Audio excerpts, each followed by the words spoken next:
This is going to be a video tutorial on how to enable or disable graphics acceleration in the Microsoft Edge web browser.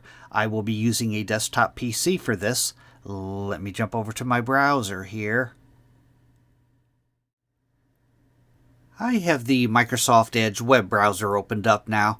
To enable or disable graphics acceleration used to be called hardware acceleration, but pretty much all of the browsers have changed the name to graphics acceleration. The function is still the same, but to enable it or disable it, first thing you want to do is open up Settings. I'm going to go off to the upper right hand corner, up to the three-dot menu. I'm going to click on that. Then I'm going to go down to where it says Settings, and I'm going to click on Settings. Now on the page that opens up, the pane off to the left-hand side, you want to click on System and Performance. Then on the center pane, you want to click on System.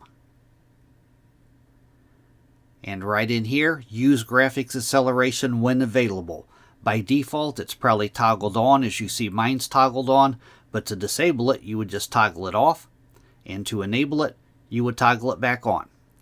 That is how to enable or disable graphics acceleration in the Microsoft Edge web browser. Thanks for watching.